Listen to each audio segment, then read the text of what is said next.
Il est peu après minuit, en ce dernier jour d'août 1997. Tandis que les Parisiens profitent de la douceur ambiante, la ville est témoin d'une course effrénée. Ça faisait penser à un règlement de compte. Lady Diana, princesse de Galles, trouve la mort dans un terrible accident de voiture aux côtés de son amant, Dodi Al-Fayed.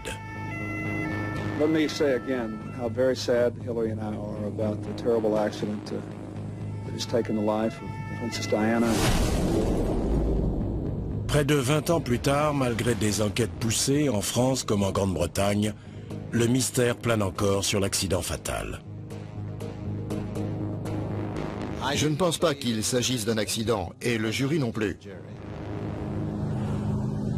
Aujourd'hui, un enquêteur de renommée internationale rouvre le dossier. Il découvre que ce qu'on a donné à croire à l'opinion publique sur la mort de Diana est faux et déterre des preuves accablantes qui éclairent le drame d'un jour nouveau.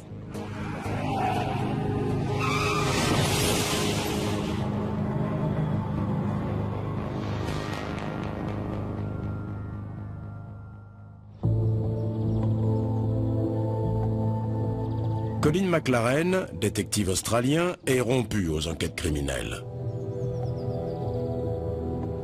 Ses nombreuses infiltrations, au mépris de sa vie, ont permis de faire condamner pour meurtre une dizaine de parrains de la mafia. Désormais retraité de la police, il a notamment percé avec fracas le mystère préféré des complotistes, l'assassinat de John Fitzgerald Kennedy. En réexaminant méticuleusement toutes les preuves, McLaren a finalement identifié le tueur du président Kennedy.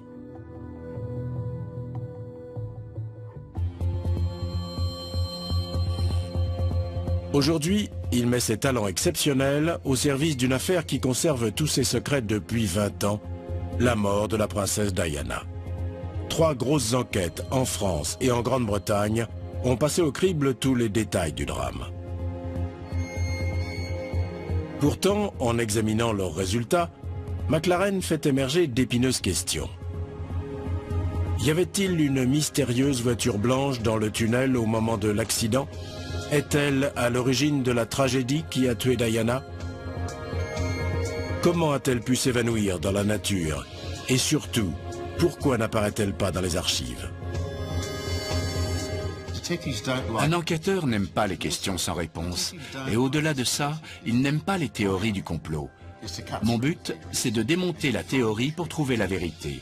Il faut d'abord faire le point sur ce que l'on sait déjà.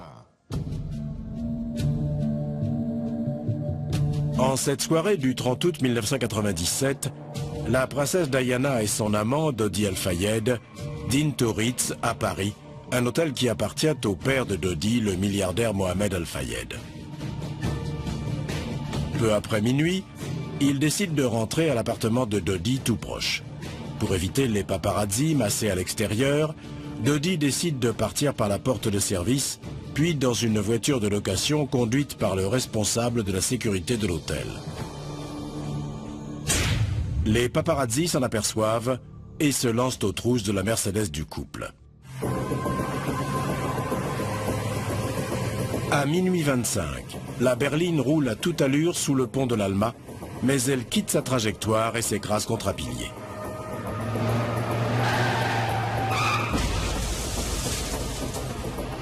Dodi et le chauffeur sont tués sur le coup, mais Diana et son garde du corps sont encore en vie. 2 témoins voient une voiture blanche sortir du tunnel peu après l'accident. Le chauffeur se comporte de manière étrange.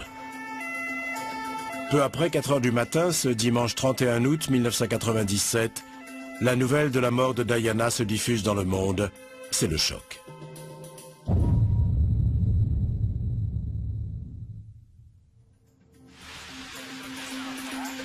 À 15 000 km de là, à Melbourne, en Australie, McLaren suit, incrédule, les informations.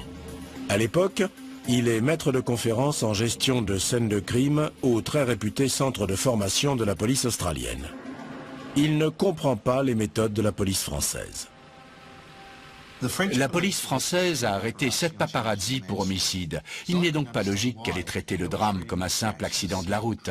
C'était une scène de crime. Malgré cela, elle a jeté la Mercedes, la première pièce à conviction, dans la benne d'un camion de dépannage qui l'a brinque-ballé dans tout Paris.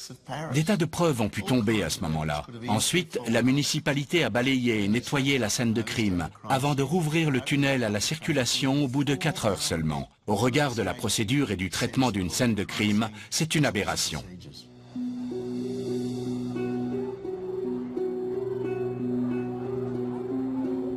La mort de la princesse Diana ébranle le monde entier. « 2,5 milliards de personnes suivent ses obsèques. C'est un des événements les plus médiatisés de l'histoire.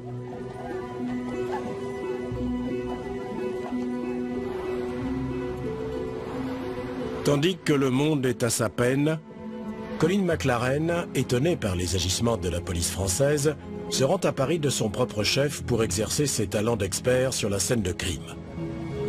Il étudiera méticuleusement le site pendant des jours.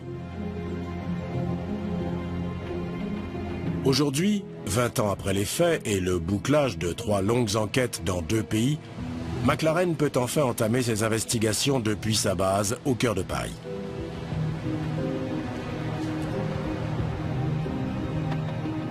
Là, il pourra relire les dossiers montés par les Français et les Britanniques, réinterroger les témoins et réexaminer la scène de crime. De par ma position d'enquêteur, je sais qu'on n'a qu'une seule chance sur une scène de crime. Une chance de bien faire, de récolter tous les indices. Pour cela, il faut circonscrire le périmètre pendant 1 jour ou 2 au besoin. Sans ça, on ouvre la porte aux hypothèses les plus folles ou aux théories du complot. Et c'est bien sûr le cas aujourd'hui. Le souterrain du pont de l'Alma est dangereux. Juste avant le tunnel, une voie d'insertion arrive de la droite, puis il y a un brusque dénivelé et un virage à gauche de 15 degrés. La police française a concentré ses recherches sur une portion de 60 mètres à l'intérieur du tunnel. Dès sa première analyse, McLaren ratisse beaucoup plus large, notamment sur une bonne part de la voie d'insertion. Ça paie. Il trouve de nouvelles preuves probantes qui avaient échappé à la police, trop pressée de rouvrir le tunnel. Quand McLaren soumet ses découvertes aux autorités, il se voit opposer une fin de non-recevoir.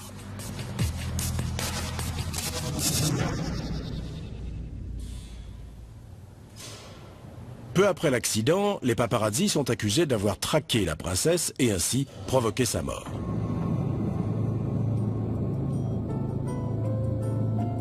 McLaren s'intéresse en premier au groupe de photographes qui suivaient Diana et Dodi cette nuit-là. L'un d'eux était-il au volant de la fameuse voiture blanche? Il reprend pas à pas le trajet du Ritz jusqu'au tunnel pour essayer de retrouver l'insaisissable voiture blanche. Si on transpose sur un plan de Paris, il file dans une petite rue pour rejoindre la place de la Concorde. Sur la place de la Concorde, la Mercedes s'arrête à un feu rouge. Les paparazzis la rattrapent. La voiture de Diana démarre au feu, prend ce virage et file à tombeau ouvert sur cette voie rapide. C'est la rue qui les conduira sous le pont de l'Alma. Elle est représentée ici sur cette frise qui reconstitue la course-poursuite. Des témoins voient la Mercedes foncer vers le premier passage souterrain. J'ai vu une Mercedes rouler à toute vitesse. Elle devait bien être à 150 km/h. La voiture en question fonce vers le premier tunnel, toujours pourchassée par les paparazzis. À ce moment-là, des témoins affirment qu'elle était suivie par 3 motos de paparazzi. Le témoin, Thierry Hackett, déclare à la police avoir tout vu. Il y avait plusieurs motos collées à la voiture et qui essayaient de se mettre à sa hauteur. Elles gênaient clairement le chauffeur.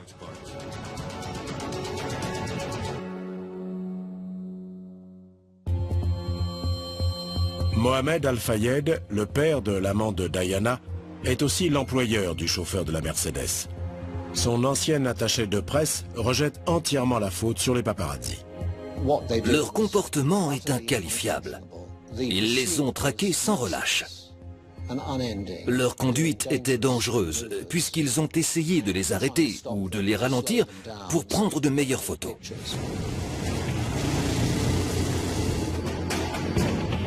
Selon la première hypothèse, les paparazzi auraient poursuivi la voiture jusque sous le pont de l'Alma à plus d'1 kilomètre de là. Leur flash aurait aveuglé le conducteur, le poussant à l'accident.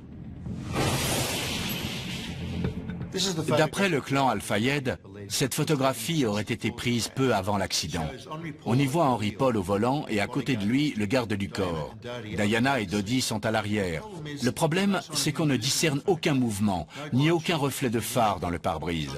Je ne pense pas que cette photo ait été prise devant la Mercedes qui roulait. Il semblerait que l'image ait été prise derrière le Ritz, peu avant que la voiture démarre. Alors peut-être que la théorie du chauffeur aveuglé par les flashs ne tient plus. Les témoins disent avoir vu des motos autour de la voiture pendant la course folle. Pourtant, quand la police a arrêté les paparazzi après l'accident, elle n'a retrouvé aucun cliché de la voiture en fuite dans leurs appareils. Comment est-ce possible ?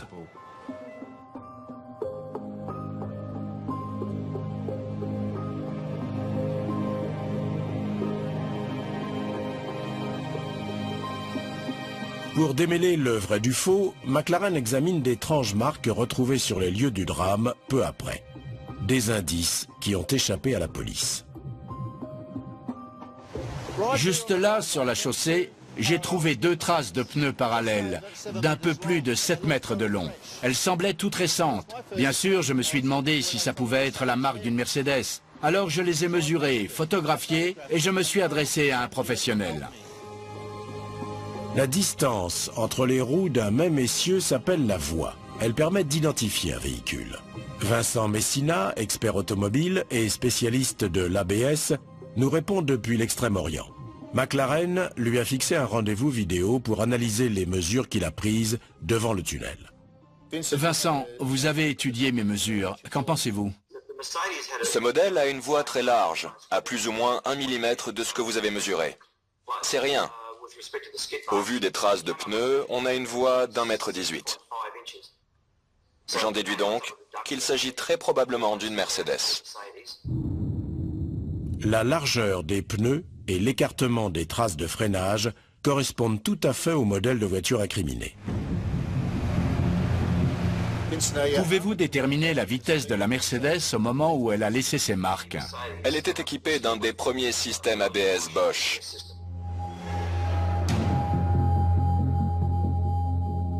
On sait que les traces de pneus font 7 mètres de long. On sait aussi que quand le frein se bloque, l'ABS le débloque au bout de 150 millisecondes. Du coup, on en arrive à la déduction que la voiture devait rouler à environ 167 km/h. Pour que la voiture laisse des traces de freinage de 7 mètres en seulement 150 millisecondes, elle devait rouler à 167 km/h. Naturellement, avant de laisser ses traces, elle allait plus vite. Oui, un peu plus. Disons à peu près 180.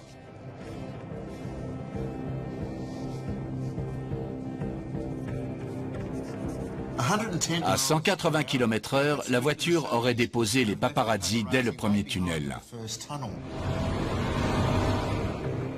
Les 2 premiers paparazzi arrivés sous le pont de l'Alma étaient dans une petite voiture qui plafonne à 150 km/h, contre 250 km/h pour une Mercedes. Ils n'avaient donc aucune chance de la rattraper.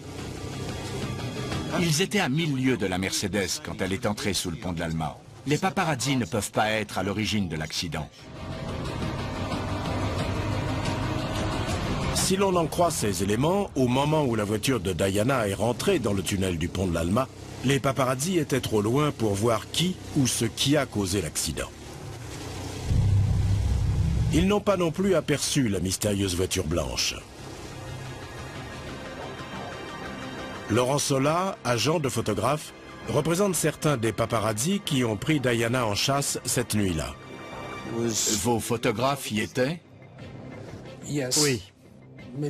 Ils sont arrivés un peu plus d'1 minute après. Ce sont les premiers témoins. La princesse était encore en vie. Je sais qu'un des gars lui a dit « Ne vous inquiétez pas, madame, on a appelé les secours. Restez calme, ne bougez pas. »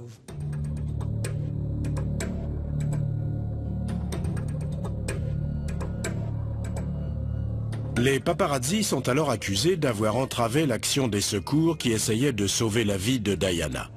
Devant la gravité de ses blessures, le moindre contretemps pouvait lui être fatal. Pour savoir ce qu'ont exactement fait les paparazzi cette nuit-là, McLaren va rencontrer le premier agent de police arrivé sur les lieux du drame. Il y avait une dizaine, 7, 8. Donc je les avance ici et je vais écarter. Je me suis bougé. C'est pour ça que je les écarte aussi.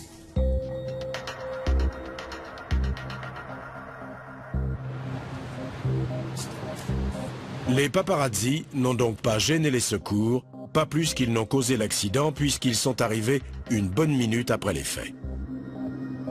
Ces quelques secondes manquantes sont comme un trou noir, lors duquel la Mercedes a brusquement freiné sans que l'on sache pourquoi. La voiture a ensuite échappé au contrôle de son conducteur et est venue s'encastrer dans le 13e pilier du tunnel. Les théories du complot avancent que c'est à cet instant que la mystérieuse voiture blanche serait entrée en scène. Comme tout le monde au début, je me suis dit que cette terrible tragédie à Paris était un horrible accident. Comment pouvait-il en être autrement? Mais très vite, certains faits m'ont porté à croire, même à contre-cœur, qu'il se tramait peut-être quelque chose et qu'on essayait de nous cacher la vérité.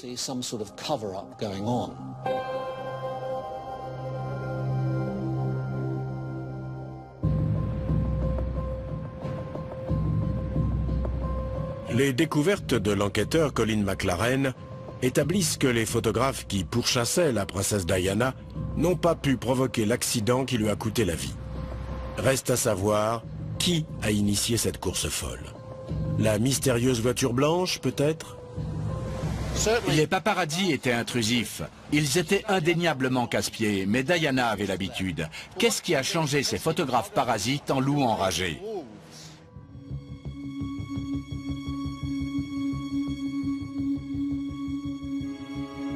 Diana est la femme la plus photographiée au monde. La jeune et belle épouse du futur roi d'Angleterre et mère de son successeur, le prince William, incarne pour des millions de personnes la princesse de contes de fées. Ses fans ne sont jamais rassasiés. Pourquoi a-t-elle tant déchaîné les passions? Elle avait ce petit quelque chose qui touchait les gens. C'était à la fois Hollywood et les feuilletons à l'eau de rose. Mais pas seulement.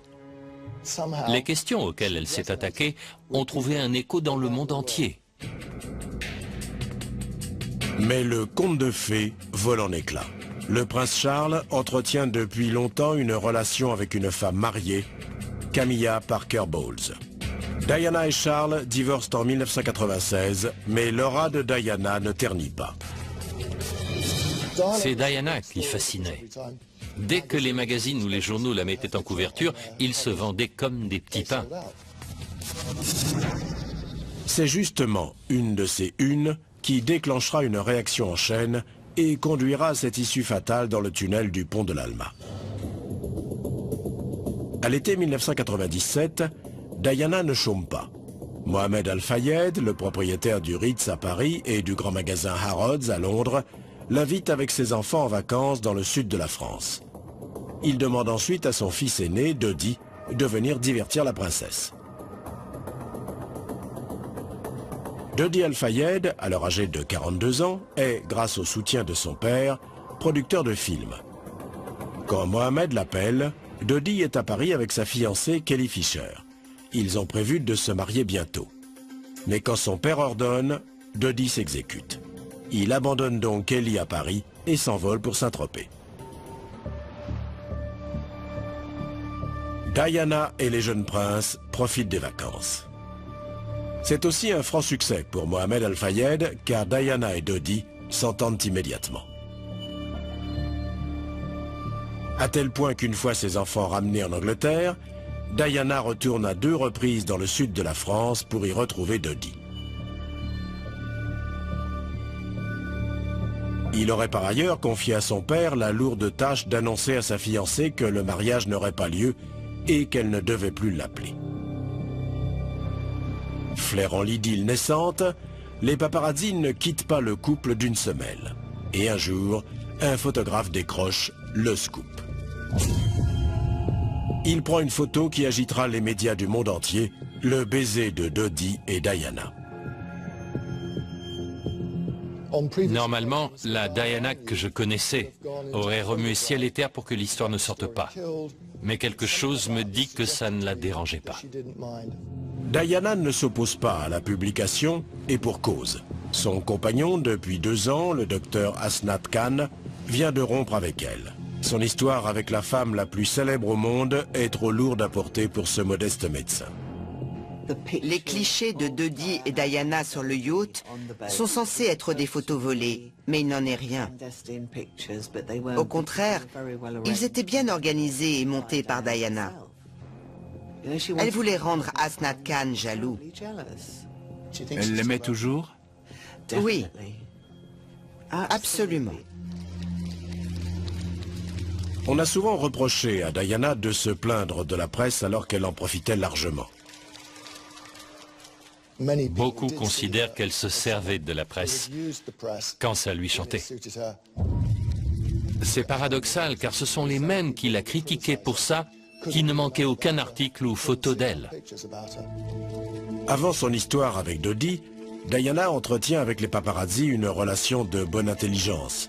Ils se font de l'argent grâce à elle et leurs photos lui permettent de rester dans la lumière, ce dont elle a besoin pour servir les causes qu'elle défend. Suite au baiser, ses rapports avec la presse changent du tout au tout. Cette fameuse photo s'est vendue 1 million de livres, si ce n'est plus. C'est un cliché que tous ceux qui suivaient la famille royale rêvaient de décrocher. Il fallait une photo de Diana avec son nouvel amant. C'est cette photo qui a déclenché la traque des journalistes, des paparazzi. Le cliché du baiser marque un tournant dans notre histoire. Il s'est vendu pour plus d'1 million d'euros.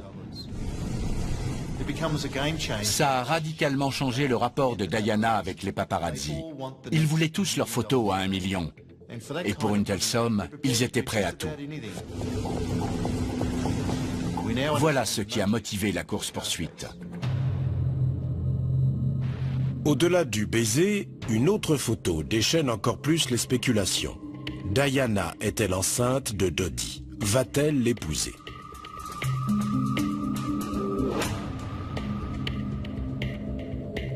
Les vacances terminées, Diana et Dodi rentrent à Paris et passent l'après-midi dans l'hôtel paternel, le Ritz. On voit sur les images de vidéosurveillance les paparazzi qui se rassemblent à l'extérieur.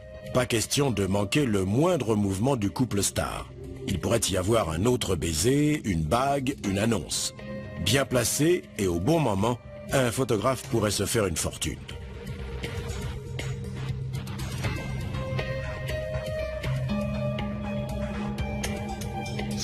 Tous les éléments du danger sont réunis en cette dernière nuit parisienne. D'un côté, nous avons Mohamed Al-Fayed, qui tient absolument à une alliance entre son fils et Diana pour pouvoir se placer, lui, au sein de l'élite britannique. Et de l'autre côté, nous avons les paparazzi, qui rêvent de la photo à 1 million. Au milieu, il y a Diana qui tente de se remettre d'une rupture difficile dans les bras de Dodi. Ce dernier ayant, pour contenter son père et courtiser la princesse, abandonné sa fiancée. Ce soir-là, Dodi réserve dans un restaurant, mais les paparazzi ne leur laissant aucun répit, ils se réfugient au Ritz. Même là, ils ne dîneront pas en paix. Trevor Rhys-Jones, le garde du corps de Dodi, était au Ritz au moment des faits. Dans son autobiographie, il déclare que Diana a quitté la table en larmes peu après 22 heures. L'équipe de Dodie est alors prête à les escorter jusqu'à son appartement. Mais peu avant minuit, Dodie annonce qu'ils quitteront l'hôtel par la porte de service dans une voiture de location pour éviter la horde de paparazzi en furie. Il dit à sa sécurité de se servir des voitures garées devant l'hôtel pour leurrer les photographes. Les gardes du corps ne sont pas d'accord. Si le couple se déplace dans une seule voiture, il n'y aura aucun soutien en cas de problème. C'est le second facteur crucial de cette histoire. La décision de Dodie va avoir un effet domino aux conséquences désastreuses. La grande question est, pourquoi a-t-il changé ses plans à la dernière minute ? L'équipe de sécurité de Dodie est composée d'hommes d'expérience qui savent maintenir les paparazzis à distance. Quelle différence pouvait bien faire quelques photos de plus alors que Diana s'était déjà affichée publiquement au bras de Dodie? Peut-être celui-ci voulait-il lui prouver qu'il était maître de ses décisions et qu'il pouvait s'affranchir de son père en sortant par la petite porte et faire en sorte qu'aucun cliché ne le montre quittant le Ritz avec la princesse. Dans son autobiographie, le garde du corps, Trevor Rhys-Jones, affirme que Dodie avait prétendu avoir l'aval de son père pour modifier les plans de départ, ce que Mohamed Al-Fayed a depuis démenti.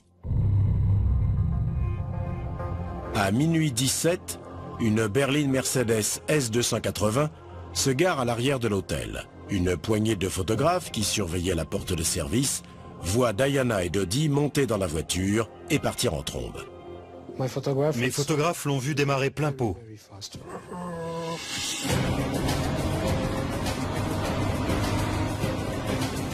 Les photographes postés devant l'hôtel apprennent que le couple est parti et se lancent à ses trousses. La traque est lancée. Jusque-là, il n'est fait aucune preuve de la présence d'une voiture blanche parmi les paparazzis. Mais quelques minutes plus tard, la Mercedes freine brutalement. Les faits qui vont suivre alimentent les plus folles théories du complot depuis 20 ans.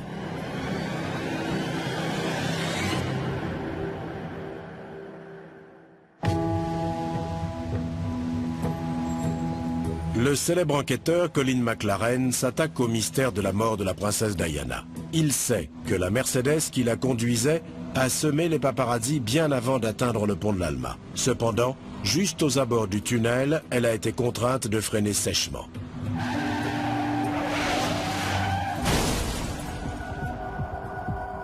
Aucune enquête n'a pu l'expliquer. McLaren compulse à présent les différents témoignages recueillis par les enquêteurs français. Personne n'a vu pourquoi la voiture avait freiné aussi soudainement, mais certains l'ont vu s'encastrer dans le 13e pilier. J'étais à l'entrée du tunnel et j'ai vu, entre les deux piliers au milieu des deux voies, la Mercedes percuter le pilier. J'ai entendu des pneus crisser derrière moi. Et j'ai vu dans mon rétroviseur une Mercedes qui entrait dans le tunnel. Elle faisait des dérapages à environ 45 degrés. Ensuite, elle a redressé et j'ai entendu un énorme bruit. C'est là que je l'ai vu percuter le terre-plein central.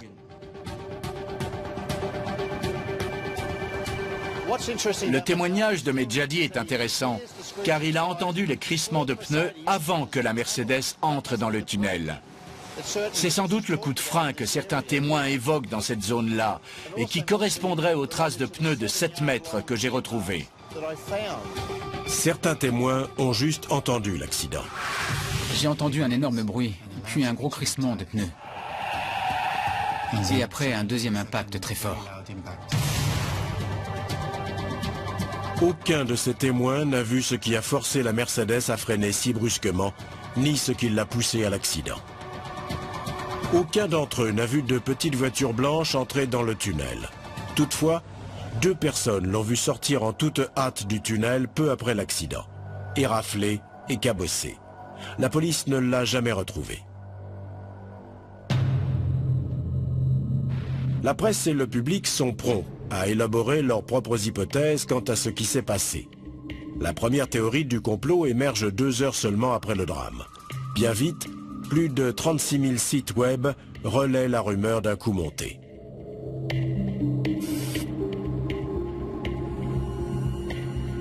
Certains jouent sur ce mystère en affirmant que les images de vidéosurveillance urbaine ont été détruites ou dissimulées.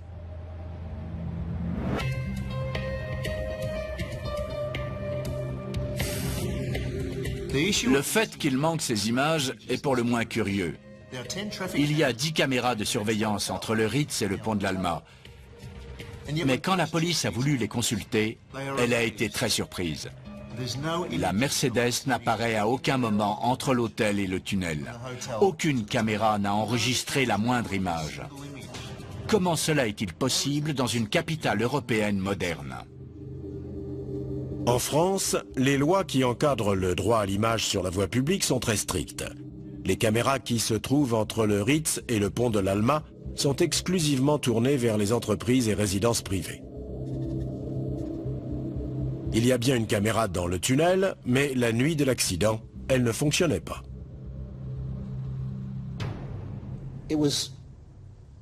C'est tout à fait confondant, sauf si on y voit un complot. Pour Mohamed Al-Fayed, c'est clair, il s'agit d'une conspiration. Et l'absence d'images de vidéosurveillance est la preuve de cette dissimulation. Il prétend que Diana et Dodi ont été assassinés par les services secrets britanniques parce qu'elle était enceinte de lui et qu'ils allaient se marier. Mohamed avait le sentiment que l'établissement britannique ne laisserait jamais la mère du futur roi épouser son fils.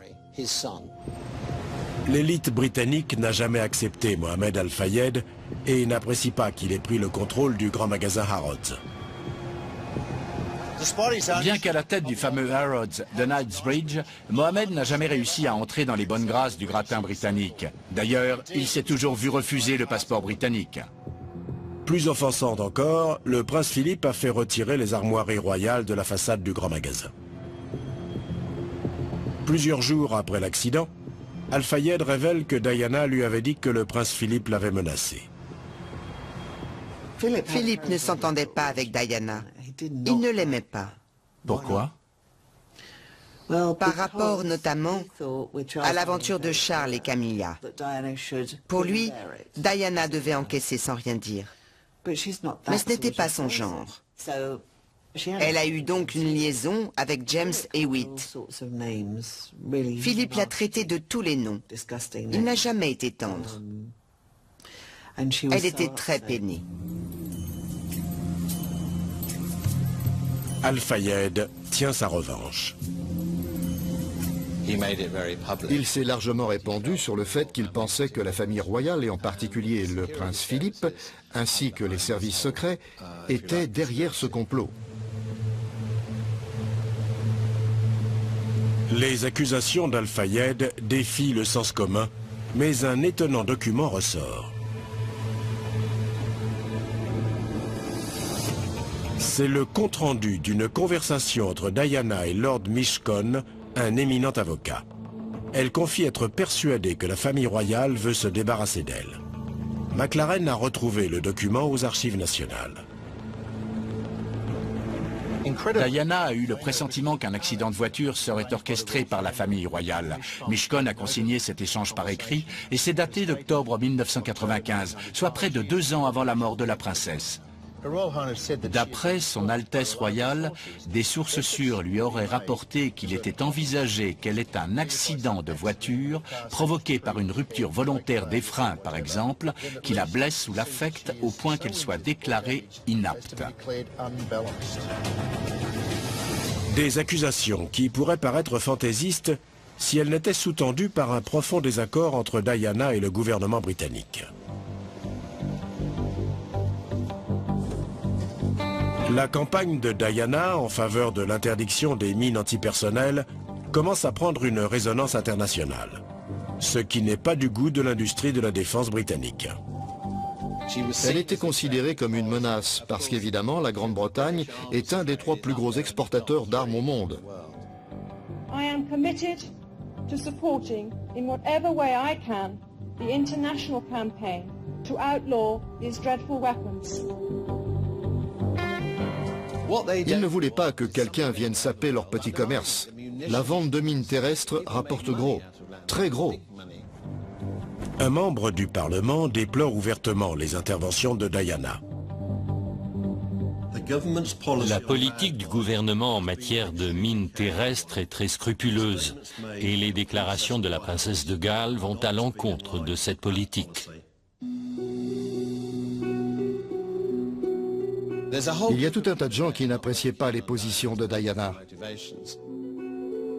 C'était un électron libre. Pourquoi ne reste-t-elle pas en dehors de sujets qu'elle ne connaît pas? Il voulait la faire taire. D'un côté, on a Diana qui raconte que la famille royale veut se débarrasser d'elle en mettant en scène un accident de voiture.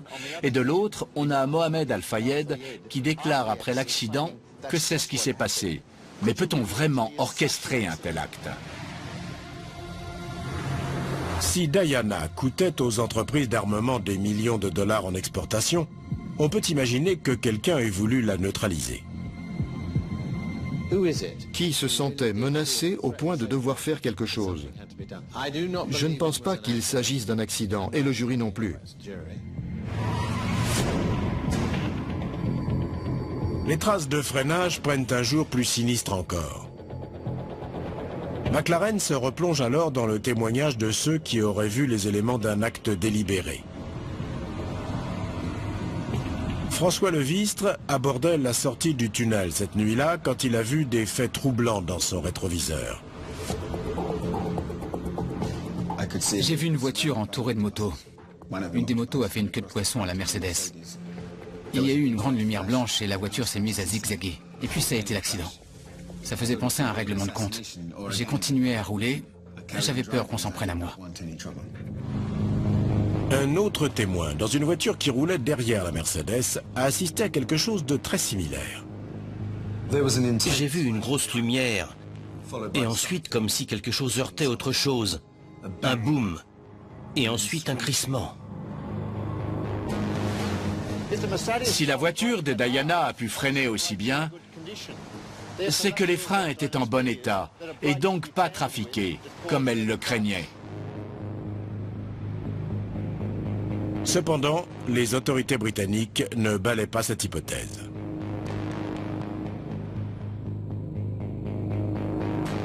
La police inspecte minutieusement la Mercedes en quête d'un éventuel acte de malveillance. J'ai regardé tous les composants mécaniques, les freins, la direction, les roues, les pneus pour voir s'ils avaient été trafiqués, mais je n'en ai trouvé aucun signe. Nous avons des témoins qui parlent d'une lumière aveuglante à l'intérieur du tunnel, d'autres qui évoquent un assassinat, un règlement de compte. Tout cela devient presque cinématographique. Mais le fantasme du complot prend des accents de réalité quand un ancien espion vient témoigner.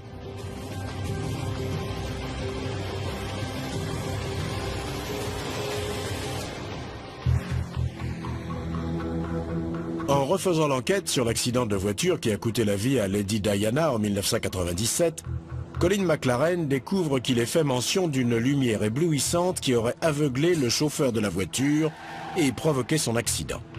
Digne d'une scène de film, pas pour un ancien espion.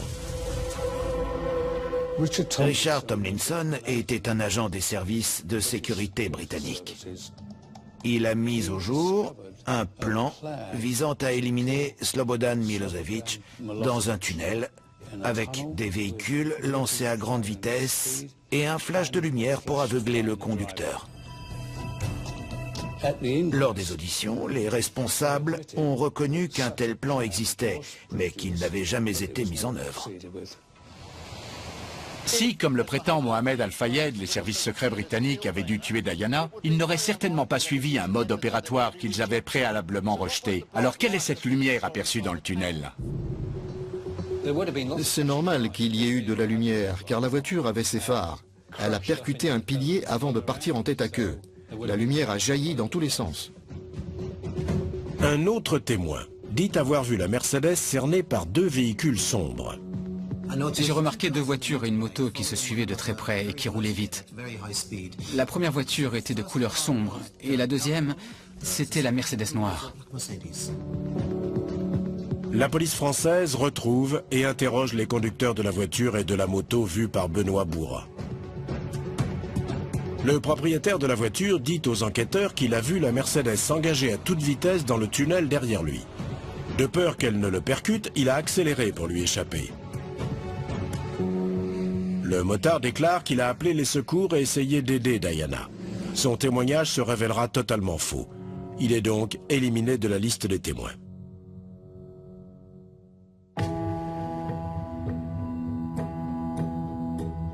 McLaren fait le bilan.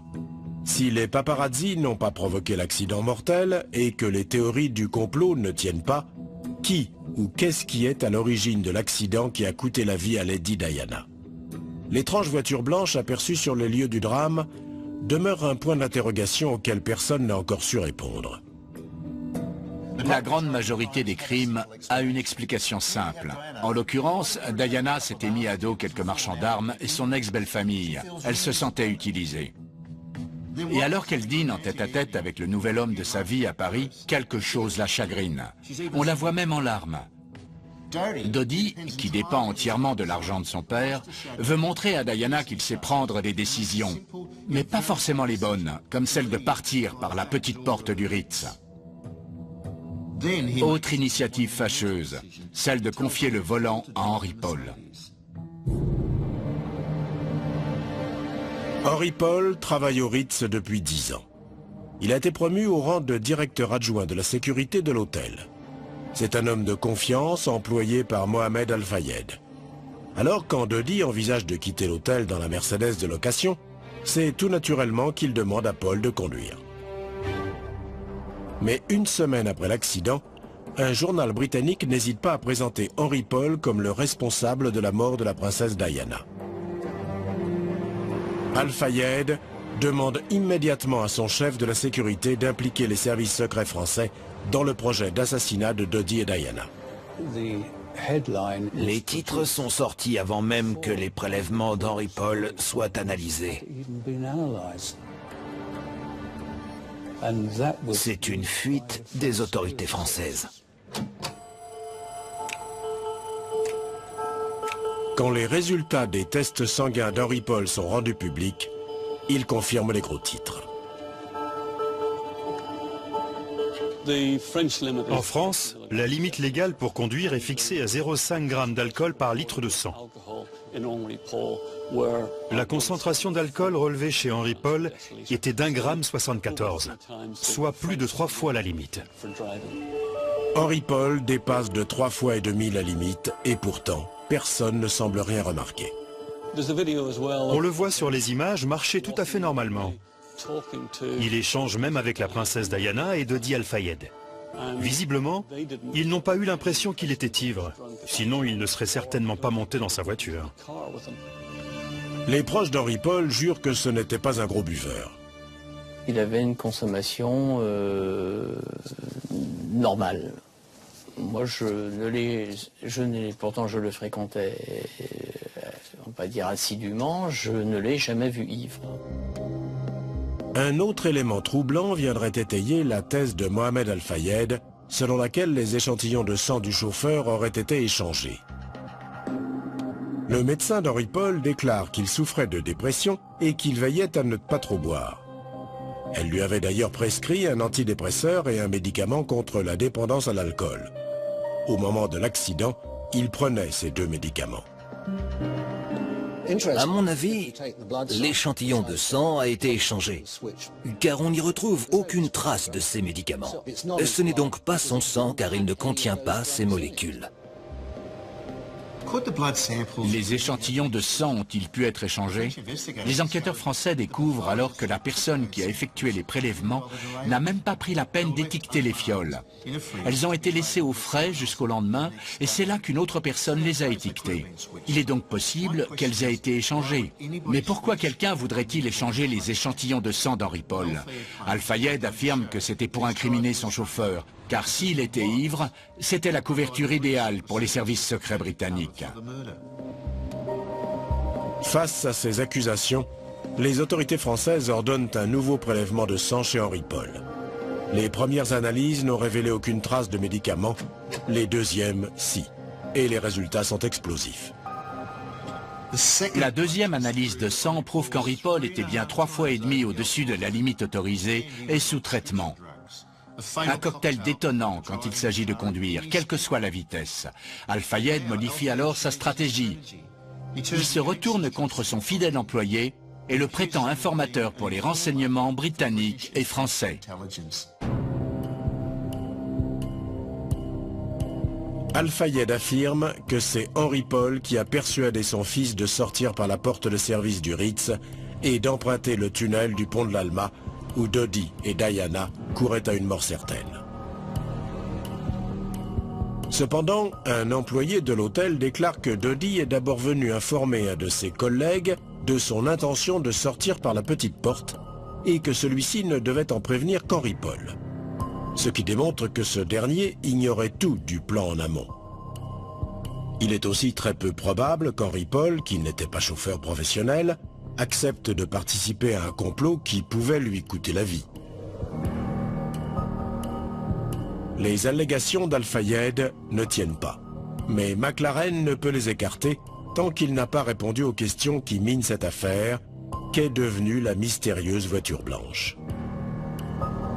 Pourquoi n'a-t-elle jamais été retrouvée?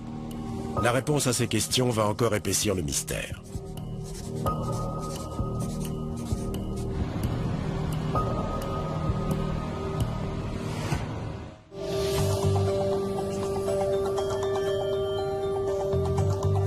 Colin McLaren, enquêteur émérite, a trouvé des indices étonnants et inédits qui éclairent la mort de la princesse Diana d'un jour nouveau. Al-Fayed accuse désormais son employé, Henry Paul, d'être un espion qui aurait œuvré à l'assassinat de Diana et Dodi.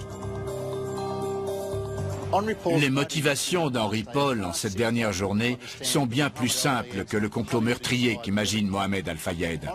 Henry travaillait au Ritz depuis 10 ans. Il avait gravi les échelons et occupait le poste de directeur adjoint de la sécurité. Son supérieur direct ayant pris sa retraite, il visait évidemment la place. C'est de l'ambition pure et simple qui a régi ses actes en cette funeste nuit.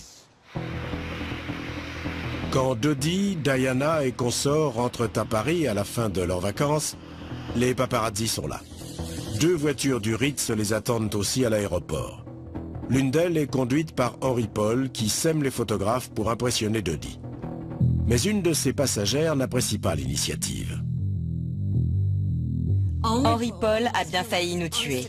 Il slalomait comme un damné entre les voitures. Je n'ai pas compris qui il voulait semer. À 19 h, Henry Paul débauche et quitte l'hôtel. Il habite à quelques minutes à peine. C'était le repère d'Henry, à une centaine de mètres de son appartement. Il se trouve que le soir du drame, il est venu y prendre un verre ou deux. Henry Paul est au bar. Il boit. En quelle quantité, nul ne le sait. Plus tard dans la soirée, il reçoit un coup de fil. Dodi et Diana sont rentrés en hâte au Ritz. Nous savons qu'Henry Paul était en repos dans un bar, mais pour se faire bien voir de Dodi, il est retourné au Ritz. On le verra d'ailleurs au bar de l'hôtel, buvant du pastis.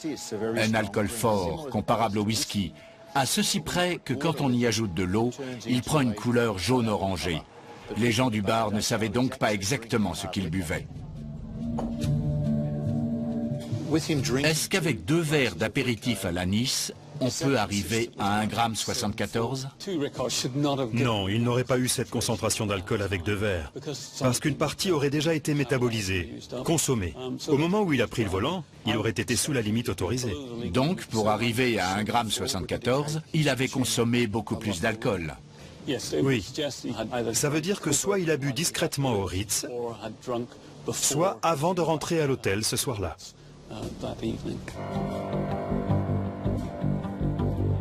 Henry Paul a beaucoup bu, mais il parvient à donner le change à ceux qui le croisent. Les alcooliques peuvent supporter de fortes doses d'alcool. Un alcoolique se comportera tout à fait normalement avec une valeur d'1,74 g, alors que moi, je serai KO. Même si Henry Paul était un consommateur régulier et ne semblait pas affecté par une forte alcoolémie, comment se fait-il que personne n'ait senti son haleine chargée? Dans son livre, Trevor Rhys-Jones, le garde du corps, affirme que quand Henry Paul l'a rejoint au bar de l'hôtel, il fumait un petit cigare très odorant. D'autres témoins déclarent qu'il n'a pas arrêté de fumer ce soir-là. voilà qui a pu masquer l'odeur d'alcool.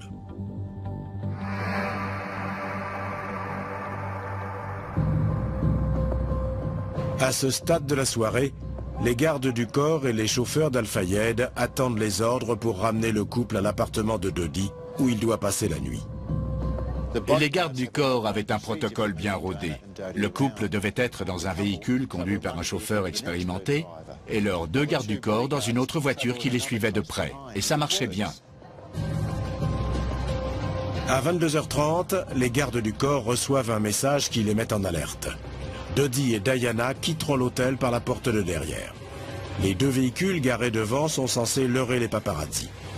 La sécurité n'approuve pas ce changement de plan, car il n'y aura plus de protection rapprochée ou de véhicules de secours en cas d'imprévu. En outre, Dodi fait remplacer le chauffeur professionnel par Henry Paul, qui est ivre. Henry Paul se croyait arrivé. Il avait gagné la confiance de Dodi. C'est alors que le comportement de Paul devient étrange. L'homme, d'ordinaire si discret et réservé, sort provoquer les paparazzis. Il leur a dit « N'essayez pas de nous suivre, vous ne nous rattraperez pas ». Un des gars s'est dit « Bien sûr, Henry Paul était saoul ». Les analyses de sang ont déjà révélé qu'Henry Paul était au-delà de la limite. Son comportement montre qu'il perdait le contrôle. Peu après minuit, une berline Mercedes S280 se gare derrière l'hôtel. Quelques secondes plus tard, Dodi, Diana, Henry Paul et Trevor Rhys-Jones rejoignent la voiture. Ce plan était biaisé depuis le départ. Il a été imaginé par un homme qui voulait impressionner sa princesse, et on sait qu'Henry Paul avait bu une bonne partie de la journée. Sûrs de pouvoir semer les paparazzis, ils ont foncé dans la nuit à une vitesse ahurissante et sans ceinture. Quelque temps plus tard, les paparazzis sont à leur trousse. Ils rattrapent la Mercedes à un feu rouge de la place de la Concorde. Nous sommes donc place de la Concorde, et c'est là que la course-poursuite s'engage entre la berline et les motos des paparazzis. Le feu passe au vert et Henry Paul démarre en trombe. Il file vers le cours Albert Ier, très dégagé.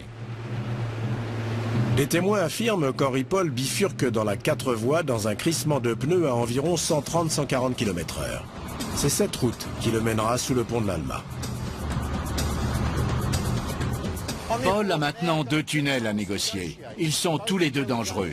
Le premier, c'est celui-ci, juste derrière moi. Il comporte d'abord une petite déclivité, puis une butte qui peut augmenter la vitesse.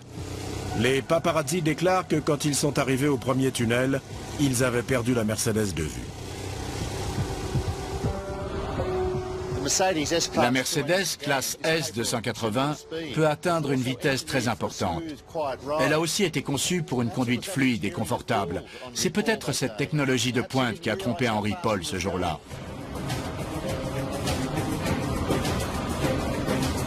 Par miracle, Henry Paul efface le premier tunnel sans encombre. C'est maintenant le tunnel du pont de l'Alma qui se profile et il est bien plus périlleux. C'est en gros un tube en chicane. Le chauffeur doit en sortir, poussé par la horde de photographes à ses trousses. Malheureusement pour lui, cette portion de route est émaillée de dangers. La vitesse est limitée à 50 km/h, il roule à près de 200.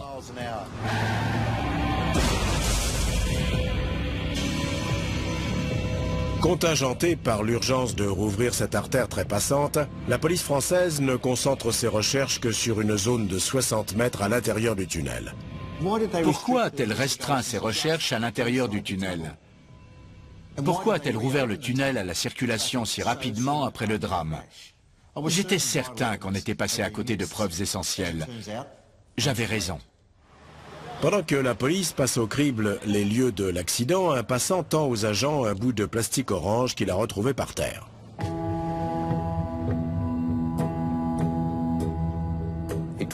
C'était un morceau de feu arrière. Sur le moment, on ne savait pas si ça provenait de cet accident ou d'un autre. Ce petit morceau de plastique va radicalement changer le cours de l'enquête et permettre de lever le voile sur l'énigme de la voiture blanche.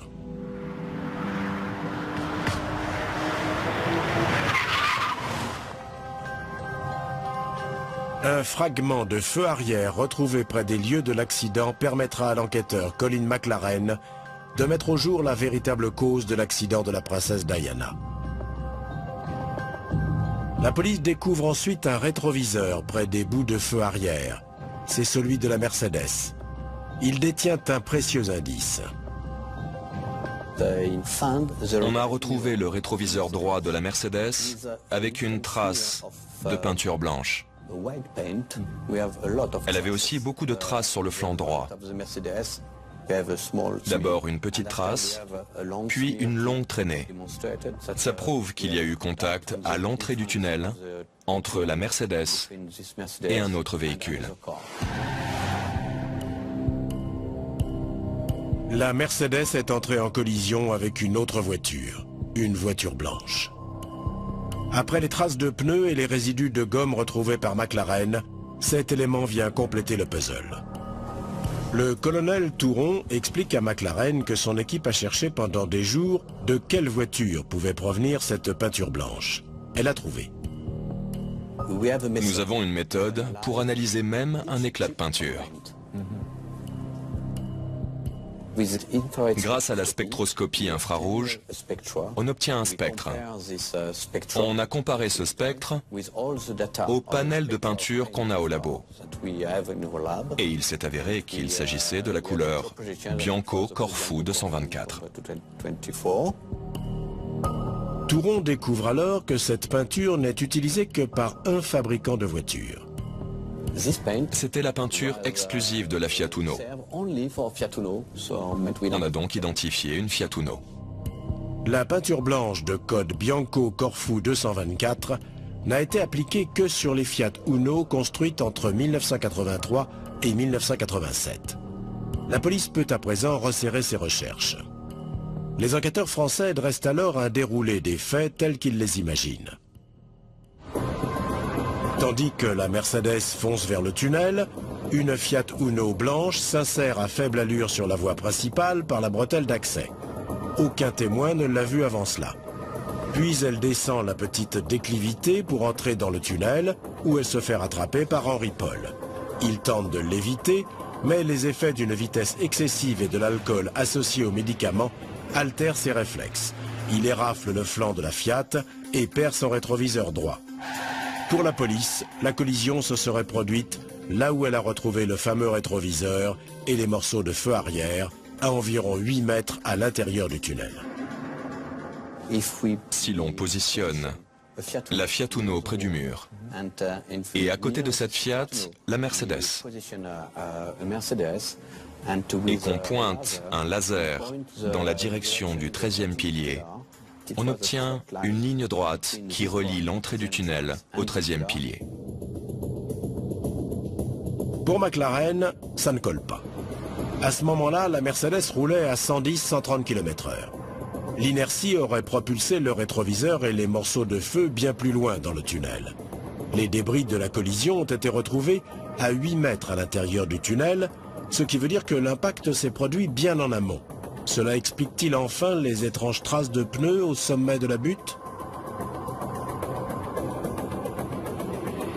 Je pense que c'est ici que la Mercedes et la Fiat se sont percutées, soit 60 mètres avant le tunnel, là où j'ai retrouvé les traces de pneus. Si l'on applique le principe élémentaire de physique établissant que tout contact laisse une trace, j'ai reconstitué pas à pas ce qu'il est advenu de la Mercedes.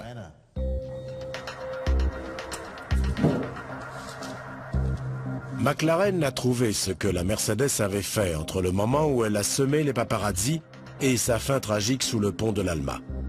Mais pourquoi Henri Paul a perdu le contrôle de son véhicule à l'abord du tunnel? Vincent Messina fournit l'ultime élément de réponse. Que pensez-vous des traces de freinage au niveau de la bretelle d'accès? Il y a comme un renflement en fin de trace avec une légère déviation. Ça veut dire que quelque chose est venu perturber le véhicule pendant qu'il freinait.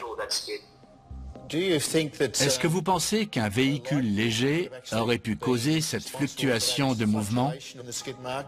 Tout à fait. S'il s'agissait d'un véhicule lourd, comme un camion, le changement serait beaucoup plus notable. Ça devait être un véhicule léger. Un véhicule léger, comme une Fiat Uno. C'est là que la mystérieuse voiture blanche entre en piste, depuis la bretelle d'accès sur la droite. Henri Paul écrase les freins, mais à plus de 160 km/h, et au bout de 7 mètres, le système ABS les débloque. Il tente d'éviter la Fiat, mais accroche son feu arrière gauche et érafle son flanc. Sous l'emprise des médicaments et de l'alcool, la plus petite collision lui fait perdre le contrôle. Il manque le virage et fonce droit devant. En face de lui, un mur. Ce qui se passe ensuite est à peine croyable.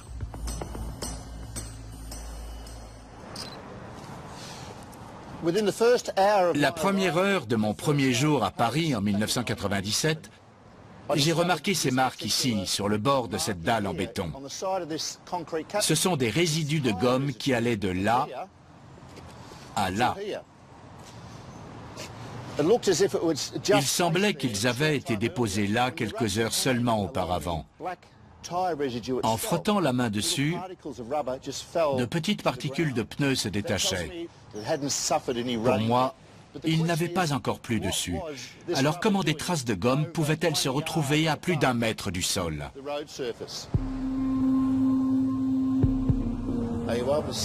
Au regard des traces de freinage et des résidus de gomme sur la dalle, êtes-vous en mesure d'établir un lien entre les deux? Quand on zoome sur les traces de pneus, on voit qu'elles sont tournées vers le muret. Il est donc plus que probable qu'il s'agisse du point de contact avec le véhicule. Mais il se trouve à plus d'1 mètre du sol. C'est haut quand même. La déclivité à l'abord du tunnel est très prononcée.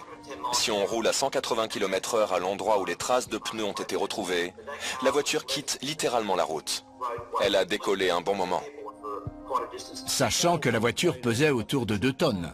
Quand on est dans une voiture lancée à vive allure, on se rend compte qu'elle semble plus légère. Plus on va vite, plus la voiture est légère grâce à l'air qui se glisse en dessous. Elle a donc quitté la chaussée de manière prolongée. Oui. Malgré les tentatives de freinage, la voiture roule encore à 170 km/h quand elle atteint le sommet de la butte. Mais si elle n'a décollé qu'une demi-seconde, à une telle vitesse, elle a pu couvrir une vingtaine de mètres et le mur est bien plus proche que cela.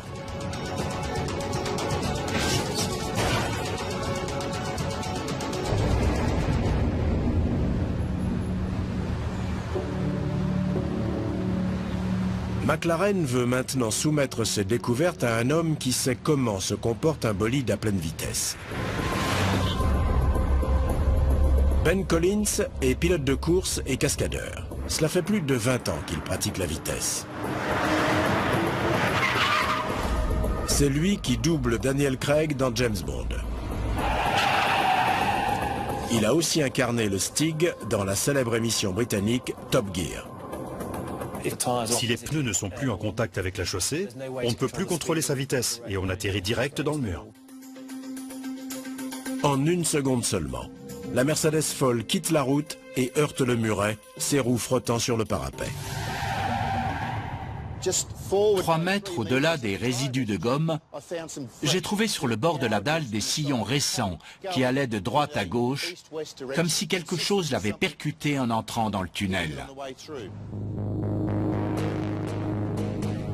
La voiture ne trouve aucune adhérence sur le muret et retombe lourdement au sol. Là, tout en bas, au niveau de la chaussée, j'ai retrouvé ces fameux sillons, mais aussi des traces en demi-lune qui m'ont fait penser à des jantes. Il n'y a que le pneu avant droit qui comportait une déchirure ou une coupure d'environ 10 cm. Oui. Qu'est-ce que ça nous dit de cet accident ? Vu la violence avec laquelle elle a percuté ces 2 éléments, c'est étonnant que la roue soit restée en place. mais c'est une voiture solide. Selon toute probabilité, c'est un de ces rebords acérés qui a causé la coupure. Ces pierres tranchantes peuvent découper un pneu comme ça. Après son impact avec le muret de soutènement, puis la chaussée, la berline roule encore beaucoup trop vite.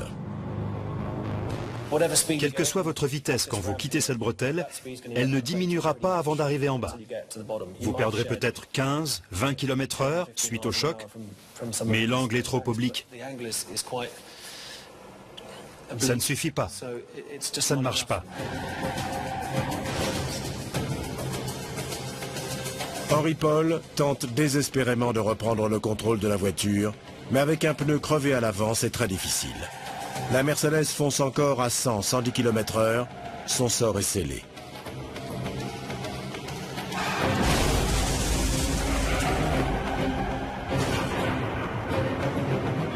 Quant à celui de la Fiat Uno, McLaren démêle un extraordinaire casse-tête.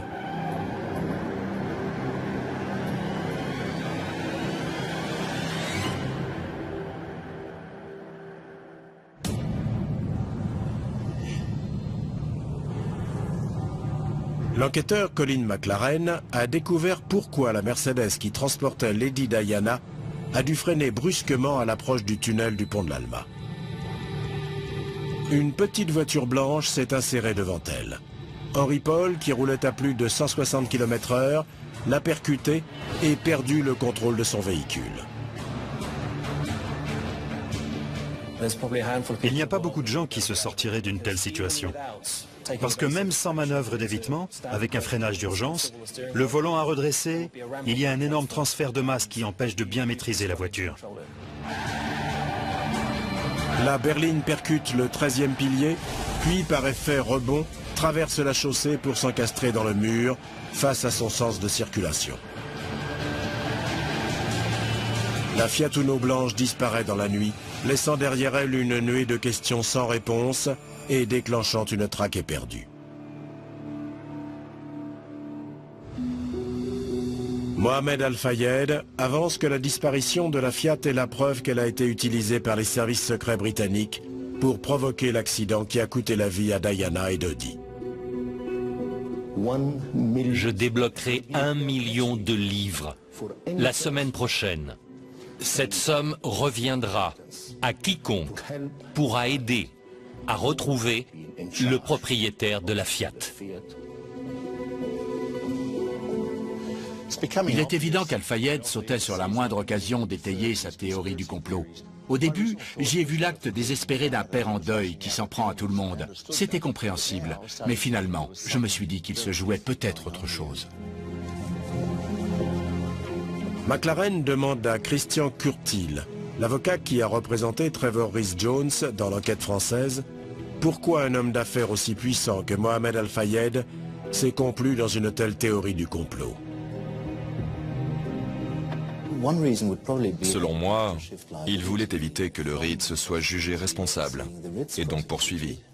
On ne peut pas être propriétaire du fameux hôtel, d'une entreprise automobile ou le chef de la sécurité de l'hôtel sans être responsable de quoi que ce soit. Vous diriez donc que la responsabilité incombe à la personne qui a changé de plan cette nuit-là? Pour moi, la responsabilité incombe à l'hôtel.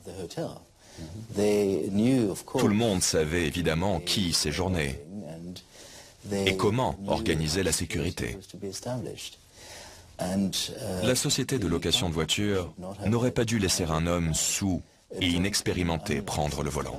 Quand un employé commet un crime ou se rend responsable de quelque chose, l'entreprise qui l'emploie est également responsable, et le propriétaire de l'entreprise aussi.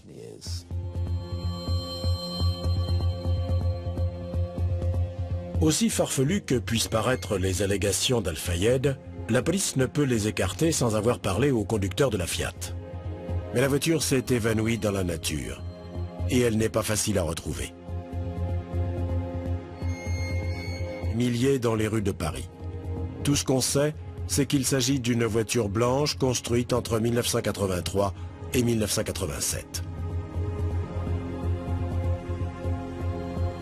La tâche est dantesque.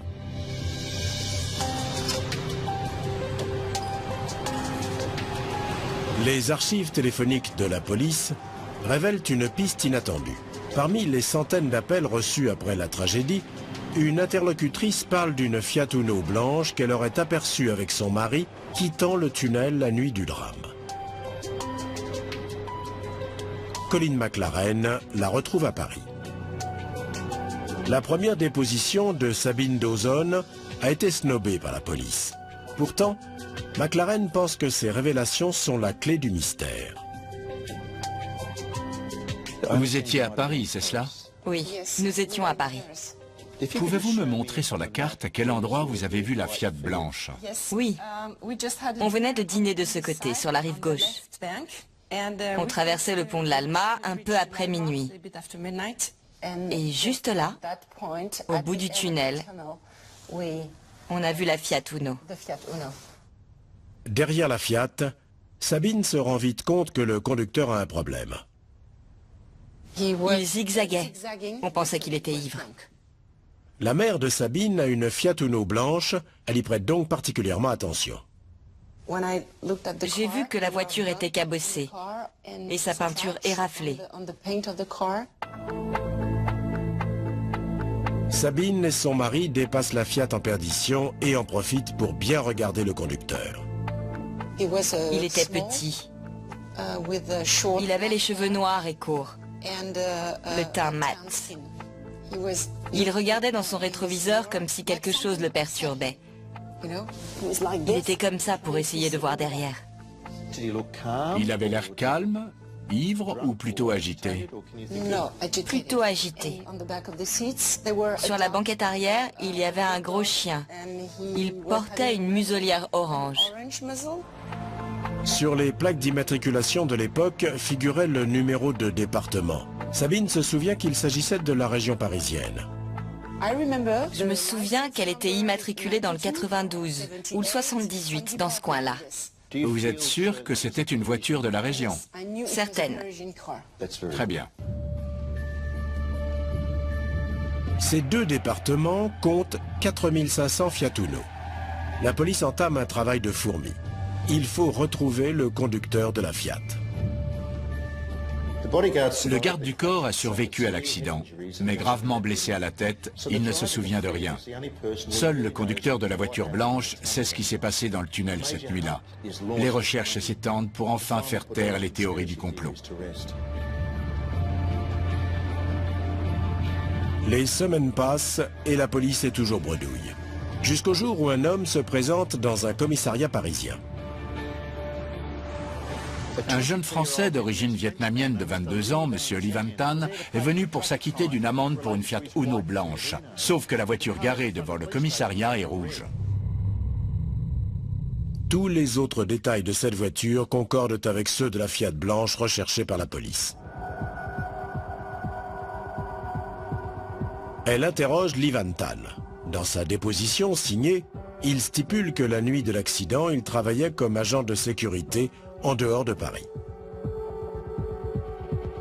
Il précise également qu'il a repeint sa voiture en rouge 2 ou 3 mois avant cette nuit-là. La déposition de Lee Van Tan réveille l'intérêt de McLaren pour une autre raison. En 1997, il avait retrouvé des résidus de pare-choc sur un muret de la 4 voies. C'est une preuve indirecte vitale car dans sa déposition, le témoin indique qu'il a changé les 2 pare-chocs de sa voiture. Sûrement était-il endommagé. En perquisitionnant le domicile de M. Lee Van Tan, les enquêteurs retrouvent 2 chiens de garde noirs et feu avec des muselières. Sabine Dawson, notre témoin, se souvient de la Fiat blanche quittant le tunnel cette nuit-là, avec sur la banquette arrière un chien noir et feu avec une muselière. Il n'y a pas que le chien qui correspond à la description de Sabine. Lee Van lui-même colle au portrait du conducteur.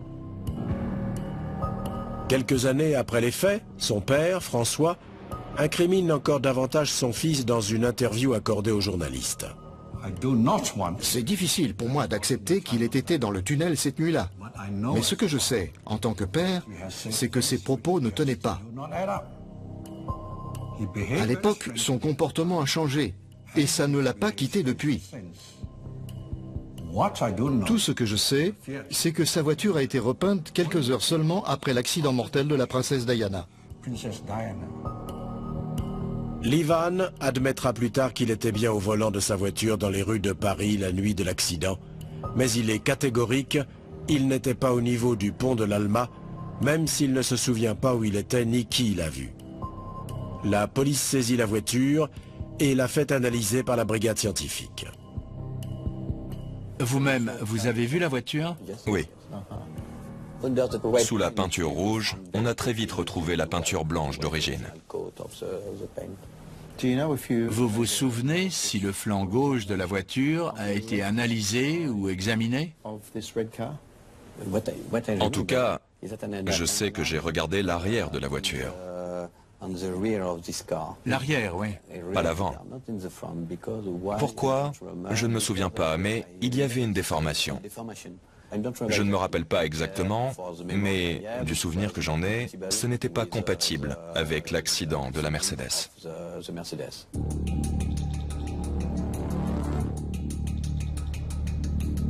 Je lui ai demandé s'il avait analysé le flanc gauche de la voiture de Livan Tan, et il m'a répondu qu'il avait regardé l'arrière, ce qui n'est pas logique. Si le rétroviseur droit et l'aile droite de la Mercedes comportaient des traces de peinture de la Fiat, pourquoi ne pas examiner le flanc gauche de la Fiat? La police précise ensuite que la Fiat de Livan Tan possédait encore la lentille d'origine de son feu arrière. Si la voiture avait été impliquée dans l'accident, celle-ci aurait été remplacée. Devant ces arguments et sans relever des traces de choc et éraflures de la Fiat, Livan Tan est écarté de l'enquête. Ce qui s'est passé ensuite est très révélateur. Après avoir éliminé Livan Tan, les autorités françaises ont cessé de rechercher la voiture et son conducteur, sans raison avancée. McLaren se demande si les recherches ont été interrompues parce que la voiture avait été retrouvée. Dans ce cas, pourquoi a-t-elle été rayée de l'enquête? Voilà la question à 1 milliard.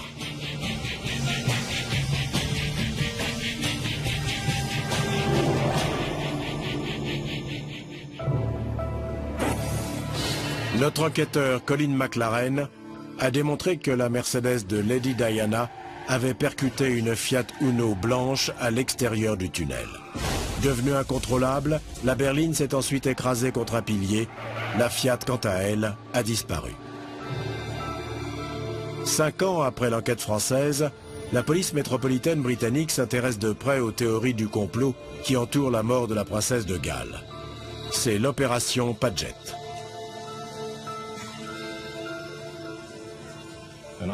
Il m'est apparu évident que seule une enquête exhaustive et poussée permettrait de répondre à ces allégations extrêmement graves. Livan Tan refuse de témoigner et les autorités britanniques ne peuvent contraindre un citoyen étranger à le faire. Sabine Dawson et son époux témoignent sous serment devant la haute cour de justice anglaise que Livan Tan est bien le conducteur de la Fiat Uno blanche qu'ils ont vue. La police française a écarté la Fiat de Livan Tan de son enquête. Les dégâts constatés à l'arrière du véhicule n'étaient pas compatibles avec l'accident. Et l'opération Paget a fait appel à des experts scientifiques internationaux, LGC, pour réexaminer les preuves collectées par les Français. Il s'avère que les analyses françaises de la peinture de la voiture, des dégradations et du feu arrière ne justifiaient pas d'abandonner cette piste. Ces doutes sont essentiels dans mon évaluation de l'accident. 4 ans et près de 9 millions d'euros plus tard, l'opération Paget conclut qu'il n'y a aucune preuve de conspiration contre la princesse Diana. Il n'existait aucun complot visant à assassiner les occupants de la voiture. Il s'agit d'un malheureux accident. Avant que l'opération Paget ne termine son rapport, une troisième enquête se penche sur l'accident du pont de l'Alma. L'enquête du coroner britannique sur la mort de Lady Diana s'ouvre en janvier 2007. Plus d'1 an plus tard, le jury rend un verdict d'homicide involontaire. Il impute la mort de Diana à la conduite inconséquente d'Henry Paul et des autres véhicules à leur trousse. Ce qui est bizarre dans ces deux enquêtes, c'est que parmi la quantité de personnes interrogées par les autorités françaises et britanniques, il n'est nulle part fait mention de Lee Van Tan. Cela étant, le rapport Paget fait une brève allusion à une Fiat Uno, précisant qu'elle appartient à un citoyen français résidant à Paris, l'opération Paget disposant de tous les éléments relatifs au propriétaire. Tant mieux pour eux, mais nous aussi, on veut tout savoir sur lui. McLaren émet une demande express auprès de Scotland Yard pour qu'elle lui transmette ces éléments en vertu de la loi de libre information. J'ai harcelé la police et elle m'a finalement répondu que nous pouvions utiliser les informations qui étaient dans le domaine public. Sauf que le nom de Lee Van Tan n'est pas dans le domaine public. C'est bien pour ça que j'ai fait cette demande. Je veux savoir pourquoi Lee Van Tan ne figure dans aucune des deux enquêtes britanniques. Ils tenaient leurs éléments de la police française. Il faut donc que j'accède au dossier français. Le dossier français n'est pas accessible au public. McLaren se tourne alors vers ses sources non officielles.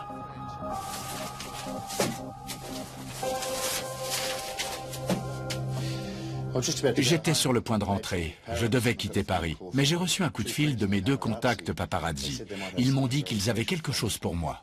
Et voilà. C'est le rapport de police. 2000 pages. Et je suis sûr d'y trouver des informations sur Lee Van Tan.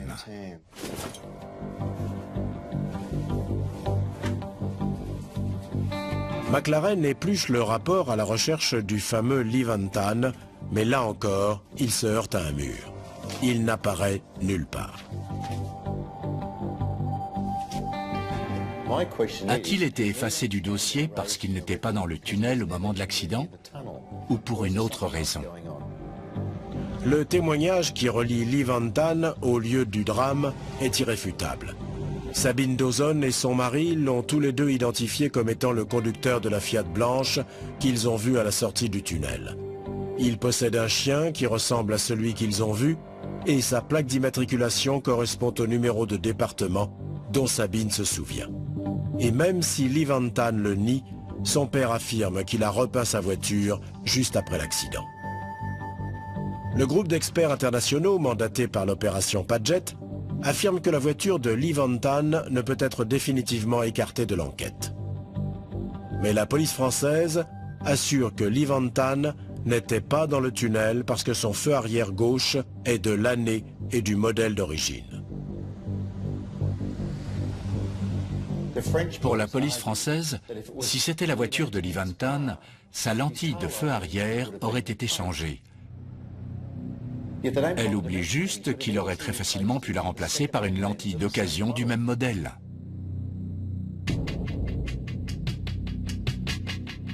Les enquêteurs l'ont aussi mise de côté parce que les coups à l'arrière de la Fiat ne cadrent pas avec leur reconstitution de la collision avec la Mercedes.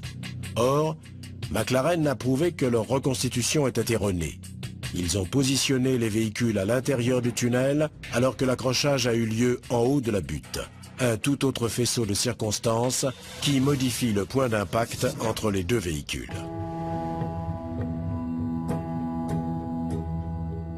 C'est alors que McLaren fait une découverte. Dans les 2000 pages du rapport d'enquête français, il retrouve un document signé de 4 membres de l'identification judiciaire. Il confirme son hypothèse sur la collision.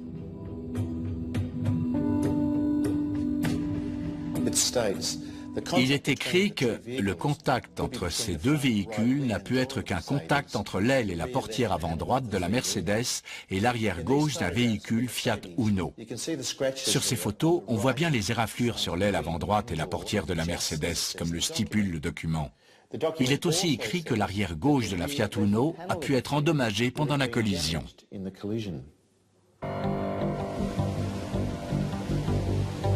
McLaren tient alors à interroger Sabine Dawson sur le type d'éraflure qu'elle a vu sur la Fiat. En l'aiguillant, il attend que le souvenir de cette nuit lointaine lui revienne en détail. Pour en revenir aux dégâts sur le flanc de la voiture, C'était plutôt sur la portière conducteur ou passager? Non, à l'arrière. Depuis le feu arrière jusqu'à... Derrière le conducteur, sur la gauche. D'accord. Des éraflures. À l'arrière de la voiture. Très bien. Maintenant, je vais dessiner une voiture qui sera notre Fiat.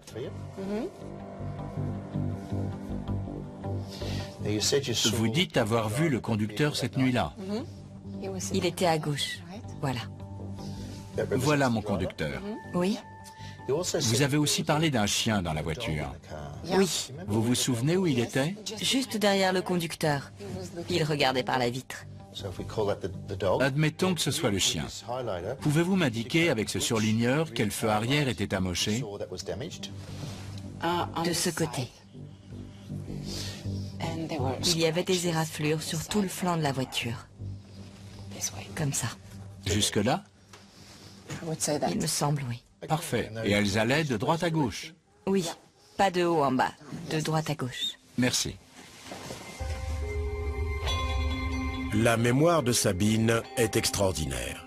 C'est la première fois qu'elle a ainsi l'occasion de décrire la scène en détail. Les enquêtes françaises et britanniques sont passées à côté de cet élément crucial. Sabine se souvient avoir vu des éraflures horizontales sur le côté arrière gauche de la Fiat blanche, exactement comme décrite dans le document. C'est une preuve irréfutable que c'est bien la voiture de Lee Van Tan qui est entrée en collision avec la Mercedes. Alors pourquoi a-t-il été effacé du dossier? S'il est impliqué, Lee Van Tan s'est-il innocemment retrouvé au cœur d'un accident inéluctable ou tient-il un tout autre rôle dans les événements de cette nuit-là? Accompagné d'un interprète officiel des Nations Unies pour rapporter ses propos avec exactitude, McLaren décide de soumettre ses questions à l'intéressé. Ses contacts paparazzi savent où il réside. On a attendu toute la nuit le retour de Lee Van Tan et je me suis entretenu avec lui une petite demi-heure dans l'allée de sa maison. Il m'a clairement dit qu'on lui a juridiquement conseillé à plusieurs reprises de ne pas évoquer l'accident. Toutefois, il m'a parlé de sa garde à vue. À la fin, la police voulait qu'il signe sa déposition. Lee Van Tan a déjà signé une déposition dans son commissariat de quartier, déclarant qu'il était au travail cette nuit-là. Il s'est depuis rétracté en disant qu'il roulait bien dans Paris au moment des faits. Il était apparemment sur le point de signer une nouvelle déposition, mais on lui a conseillé de ne pas le faire. Sa sœur est intervenue en lui intimant de ne pas signer. Si tu signes ta déposition, tu risques d'en prendre pour 5 ans pour délit de fuite et non-assistance à personne en danger. Pour moi, ça veut dire qu'il sait ce qui s'est passé et qu'il est impliqué dans l'accident.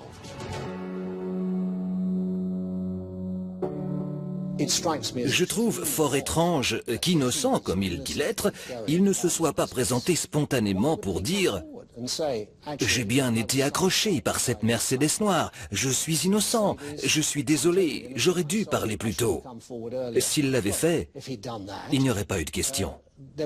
Et le mystère aurait été résolu.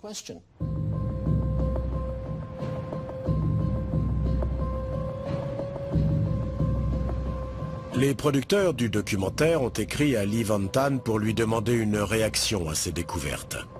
Il n'a pas répondu. La question qui pèse sur cette affaire depuis 20 ans a finalement trouvé réponse. La Fiat Uno blanche n'a pas disparu, elle a été écartée de l'affaire pour une raison inconnue. Elle n'appartenait pas à un paparazzi, mais à Lee Van Tan. Alors pourquoi a-t-elle été éliminée de l'enquête ? Et pourquoi le nom de cet homme ne figure dans aucun rapport? Peut-être est-il un informateur que la police garde sous le coude. C'est possible. Ou bien, tout simplement, il est innocent. Il s'est trouvé au mauvais endroit, au mauvais moment, et on veut le protéger des médias trop pressants. Quelles que soient les raisons, les gens ont le droit de savoir. La disparition tragique de la princesse Diana a plongé le monde dans le chagrin le plus profond. Pourtant, la façon dont les autorités ont choisi de traiter des éléments essentiels de l'accident qui l'a emporté alimente encore les hypothèses les plus folles et autres théories du complot. Ce qui enfonce davantage ceux qui l'aimaient dans une douloureuse incertitude.